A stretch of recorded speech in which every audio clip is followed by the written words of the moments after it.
Christine is mother's ring, just like William gave Kate the late Diana's ring. Queen Elizabeth has her corgi dogs, and Queen Diane has Bailey. Pippa has a cute little bum, and so does Lola. But there are quite a few ways in which Chris and Christine really blow William and Kate out of the water. So we thought we'd kick off the festivities with a list of why Chris and Christine's matrimony is going to be way better than William and Kate.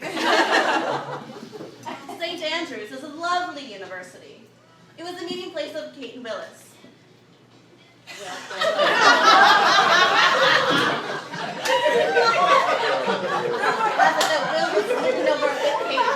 That was after a morning for practice. When she modeled a student fashion show in a sheer little number. Chris and Christine likewise met at university, Providence College. And rumor has it that Chris was smitten with Christine when she sported a racing swim costume every day.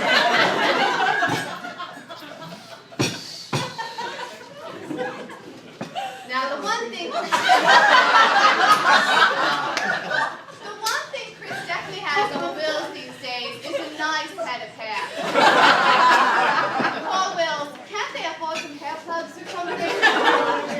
Thank God Chris has quite the full head of hair, despite all the days of shaving it all off, and all the chlorine that's probably seeped into his brain.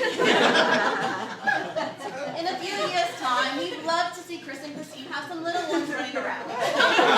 Kate and Wills may have beat them on that one with the birth of Prince Georgie, but they'll have an army of nannies and caretakers to help them out when they're tired and overwhelmed with the royal baby boy.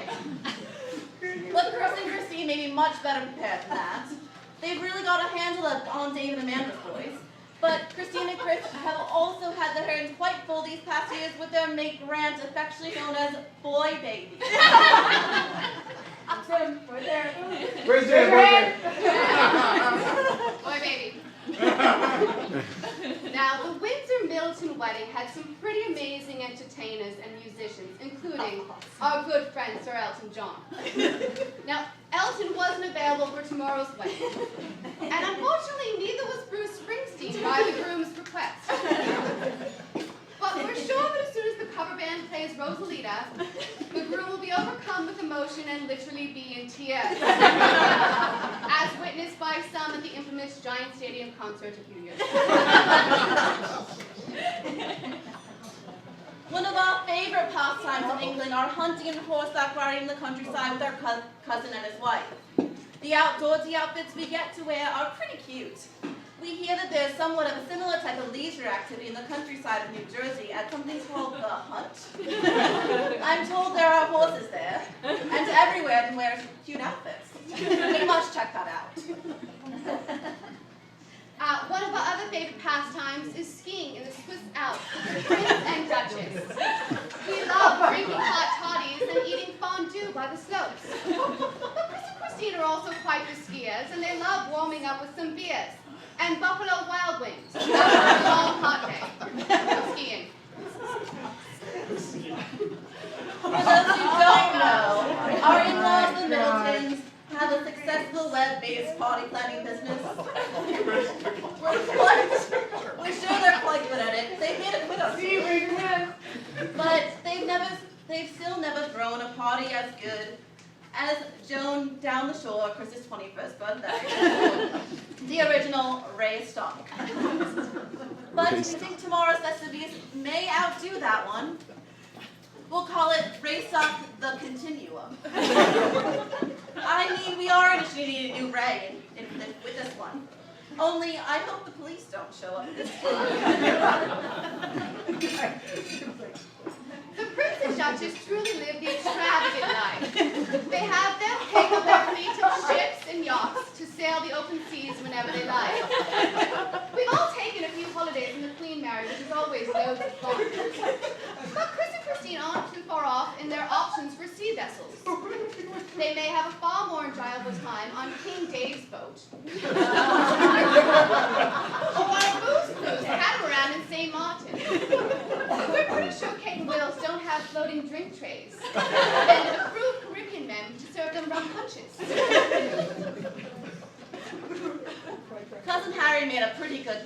he was quite brilliant. Not only is he a fabulous ginger, but he looks like he's a bit of a potty boy. His recent trip to Vegas raised a few eyebrows when naked potty pictures showed up in the tabloids.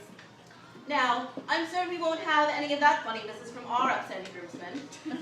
I mean, we really don't understand the big deal it is about showing a little skin. Chris's groomsmen have been running around nearly naked in years for years in skimpy swim speedos.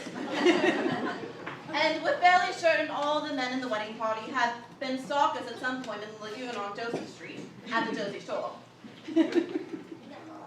Now, the whole of the United Kingdom, I think that's like 3/4. Well, we couldn't have been happier when the Queen bestowed her blessing and approval upon Kate. We think she's a brilliant addition to the clan. She's quite posh, just like Christine is. But I don't think Queen Elizabeth is too concerned or threatened by Kate at all. She still rules the kingdom. But a word of warning for Christine. We all know that Chris has a very fierce loyalty to the Queen. And of course, we're talking about his godmother, Queenie. She definitely calls all the shots, and she puts a few of those in her sea breezes too. Kate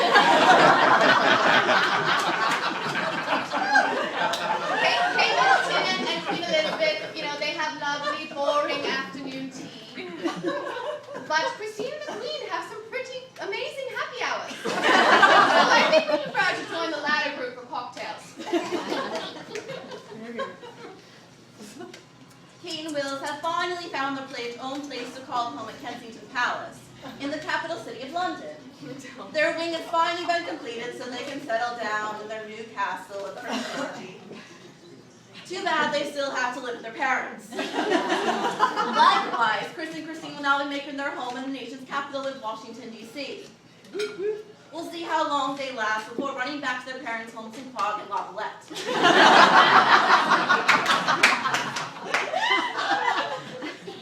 In conclusion, we invite you all to raise your glasses. And through the power vested in us by the Queen of England, we would like to bestow upon you your new royal titles. Sorry we can't knight you. But we would now like to officially pronounce you Lord C. Ray and Lady C. Ray III. Here, here.